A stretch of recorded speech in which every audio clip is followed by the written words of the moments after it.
Welcome to North of the Broad, everyone. I'm your host, Robyn Zimmerman, and we bring you our show every week from the Pat Conroy Literary Center, which is located in downtown Beaufort. And we like to begin our show with the Executive Director, Jonathan Haupt. Jonathan, Happy New Year. Happy New Year, Robyn. 2022 is going to be a big year for the center, I know.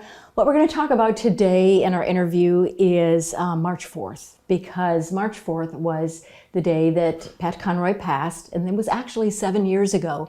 And for 6 years, you've been celebrating that and giving tribute to Pat Conroy with March 4th. So let's begin with this March 4th and really a little bit of background and what to expect. Sure, absolutely. Well, as you say, March 4th, our event is really in honor of Pat Conroy's passing. On the very first anniversary, we decided we wanted to spend the day honoring Pat as a teacher, not so much as a day of mourning, but as a day of learning. And we reached out to our friends at Penn Center, and they were wonderfully accommodating, as they continue to be. So the core of March 4th is that partnership between the Conroy Center and Penn Center. But year after year, we add more and more days and more partners and more events to it. And it's grown to a 3-day event this year, which is really a wonderful way to celebrate Pat's last act as a teacher. Right, and the theme is diversity, social justice. Yes, we always try to honor the big themes of Pat's writing life, always through the lens of diversity on March 4th, again, because of the relationship with Penn Center. And that's especially true this year. Last year, our 5th annual and first virtual March 4th spawned the creation of DALO, the Diversity Awareness Youth Literacy Organization, which you and I have talked about before at Beaufort High School. And DALO and those students are just central to organizing this year's March 4th. So with that lens, neat. We've been able to reach out to Jonathan Green, acclaimed Gullah artist from right here in Beaufort County, a graduate of Beaufort High School, in fact.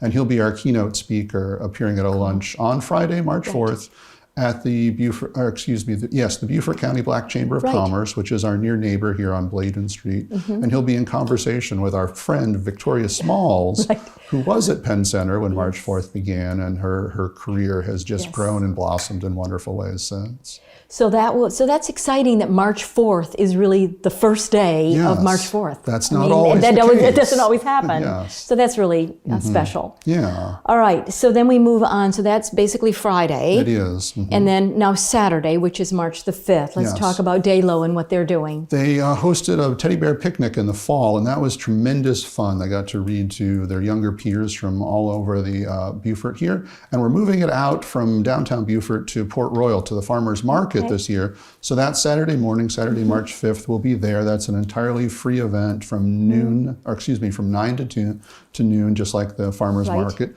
Then we move in the afternoon over to the Technical College of the Low Country. And we have 2 back-to-back entirely free author programs in the auditorium there.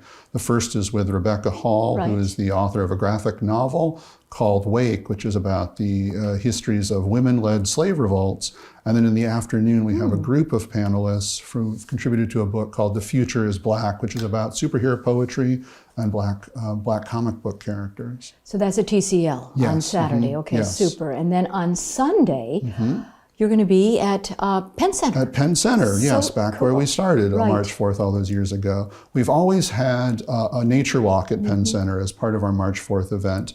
And almost all of the years we've done this, it's been led by Drew Lanham. And Drew's been very gracious to come back and lead it again with a dear friend and mentor of his, Janisse Ray. So they'll be leading the nature walk together, then doing a conversation during lunch, which is catered by our friend Debbie Covington. Then we have one final closing panel that afternoon with contributors to a book called Ukweli, including me. There are many of us from Beaufort County who've participated in that project. And so you can go onto the website and see it all laid out, and you can pick and choose exactly. You can do everything, go to everything, or just maybe do the Friday event or Sunday. So it's really up to you. Depending upon your availability and your interest, you can, as you say, sign up for everything or just 1 or 2 things. Is there anything virtual?